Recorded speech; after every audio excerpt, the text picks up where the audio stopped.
So, the pentatonic scale. You sick of hearing that yet? I'm kidding, half kidding, right?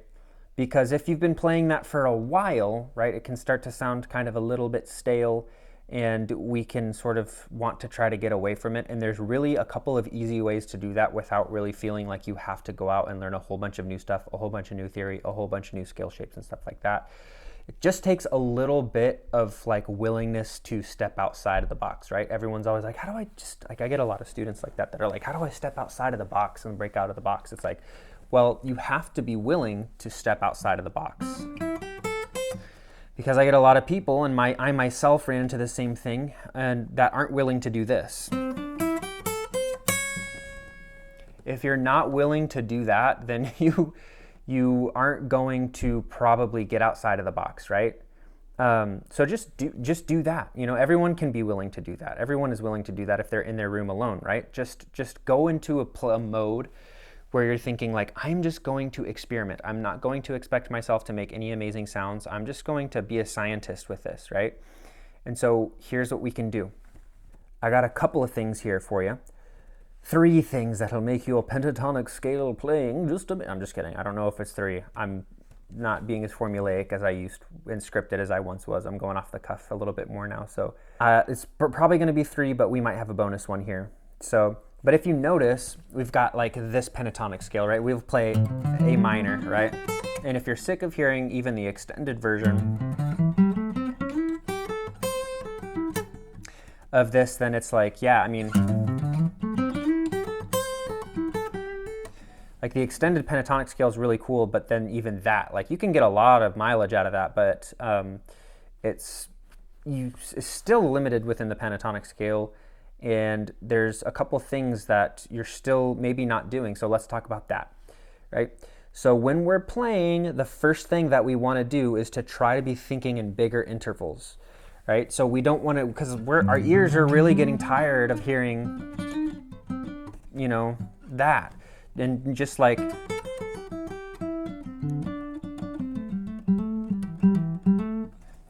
minor thirds and whole steps and stuff like that. It's just like, okay, come on. And maybe you've even done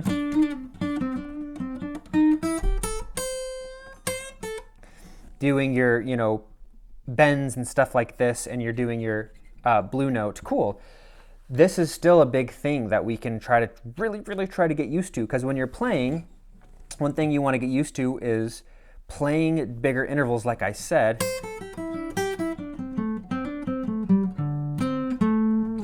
Right, so that was like a minor 7th and then back to the root. So those bigger intervals will be great for us. So let's go through these bigger intervals together. I actually have a video on intervals if you want to watch that. I'll link it up there. But if we're just like on the root here, let's talk about that. So we're on A on the D string of the 7th fret. And so we can do, you know, a minor third, which is what we're trying to escape away from. So the next thing to do would be go to this very next note, right? So going to the note right next to it is going to be really powerful. And you can slap a bar down there, right? That's the first one, right? Maybe you're doing that already, and that's really cool. Let's talk about the next one. The 5th. So if we're on A here, our 5th is going to be E. So we could play that there on it's like if you're on the D string and you're crossing the G string, right? Again, we've got bigger intervals there, or we've got a smaller interval from G to B. So if you're crossing the G string, remember, it's going to be a little bit more compact in a sense. So we're going to have the 5th is here from A to E. It's skipping the string, and then you're going to be on the 5th fret of that next, the string after the string you skipped. So you're skipping the G string, going to the B string, and you have a 5th here, right? So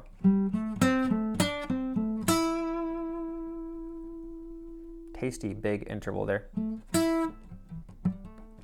Now the next one that we get to do is a minor 7th, right? And so that minor 7th, if we're on A here, is there. So remind you of something?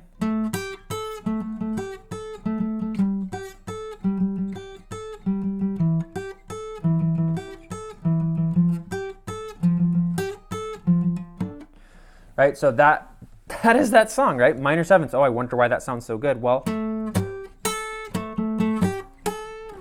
bigger intervals, right? So there's our minor seventh. And then, ooh, what about octave? Well, if we're here, we get octave there, or we can come back here and skip the octave, skip 2 strings on the 5th fret from the 7th fret to the 5th fret. So that's our octave there, right? Again, remember our root note was here the entire time, right? So we've got 4th, 5th, minor 7th, and then octave, right? But the main thing is to just like try to be expanding those intervals, right? Get away from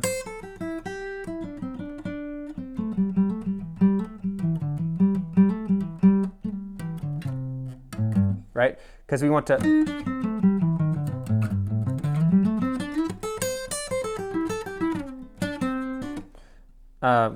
be getting away from that a little bit, right? Doing bigger intervals.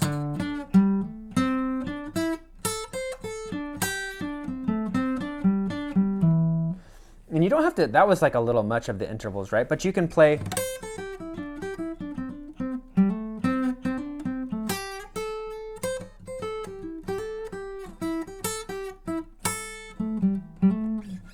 right? So you just can use them sparingly, basically. Just, you know, it doesn't take that much of that to really get some stuff going. So along with that idea will be to just use groupings of notes, right? So you're like, for instance, this will automatically immediately get you intervals, right? So you're going to go like, let's say here we're on this pentatonic scale, E minor, where you can go down 4 and go back up, right? So I started at 8th fret, right, here. And then I went down 4, 1, 2, 3, 4, right? And then instead of going back to the 8th fret, I went down 1 note in the scale from where I was. And I started there. And then I went down 4, 1, 2, 3, 4, right? And we're gonna repeat that process. So we were here, now the next note in the pentatonic scale is here, 8th fret of the B string. 1, 2, 3, 4, right? And then we're gonna do this, continue that, right? So that would,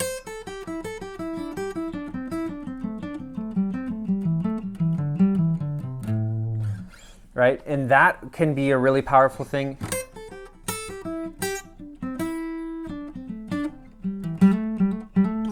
Like if you learn how to like mix it in together, like it becomes really amazing and powerful. But just doing it, sitting down and doing it is actually just really fun. But if you notice, that actually immediately got me a bigger interval. 1, 2, 3, 4. I'm doing 4ths there when I move back up to the next grouping. So perfect, right? And the 5ths are really great because you're doing 1, 2, 3, 4, 5, 1, right? So you're going back up. And that right there is a 5th as well. So you're doing 5s will be 5ths, 4 notes, groupings of 4 notes will be 4ths. And it's kind of interesting how it works out like that, but you know, you group those notes together and you'll get some really interesting stuff going.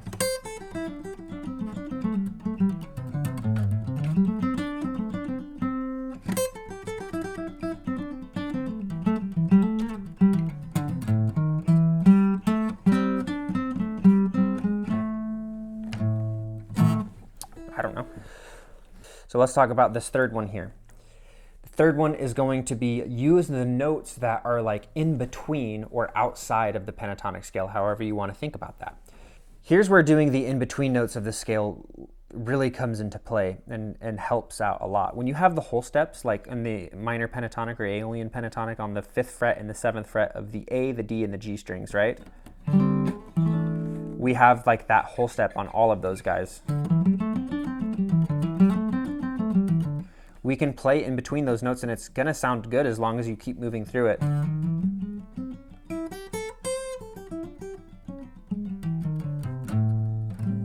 You know, there's really nothing wrong with doing that at all. And you can, as long as you keep it rhythmic and make sure that you're keeping it moving, right? You don't want to quit on a bad note. If you quit on a bad note, then everyone will know it was a bad note. But if you just keep going,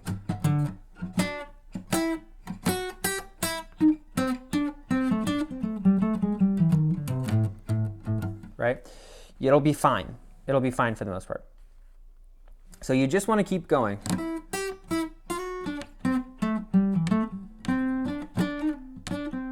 That note, it's not supposed to be part of the scale. Don't quit on that.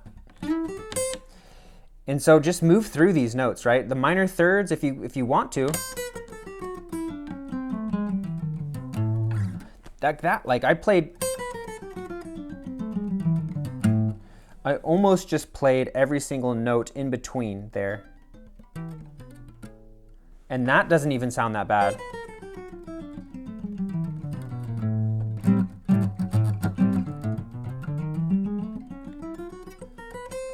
So yeah, play those in between notes. And like I was saying earlier in the beginning, do not be afraid to, mess up or like...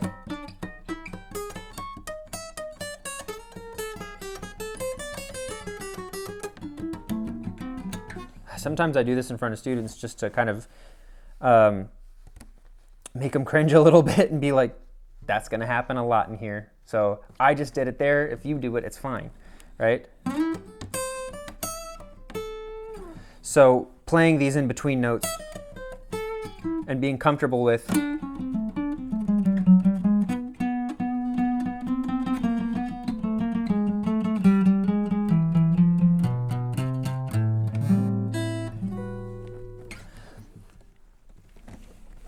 at the end of the day, who really cares? The more that you put your fingers on the notes that you don't know what they are, the more you're going to know, oh, the 8th fret of the B string, that's a G, right? And then, oh, the 11th fret of the G string, that's a F sharp and so forth and whatever, 9th fret is an E.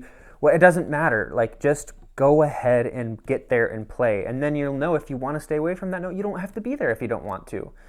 Stay away from that spot. Like, if you're here... and you don't like B flat, then don't play B flat, right? But you'll notice that you can still make that work.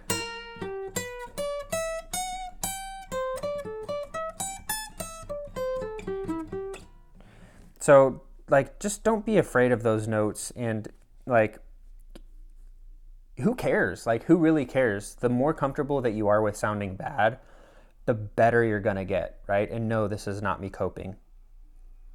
But, it's just all for fun, man. I'm just here trying to share my thoughts on like what's kind of helped me when I'm just going through doing improvisations and stuff like that. So that's really mostly it. But do you want to begin to,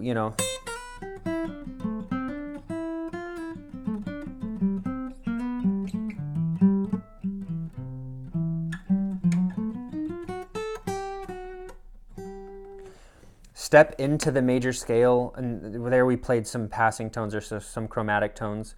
But do we want to begin to sort of step into the major scale a little bit and learn those notes that sound good? Yes, but again, you don't have to. And then if you do what we're talking about here, you're going to stumble into them, right?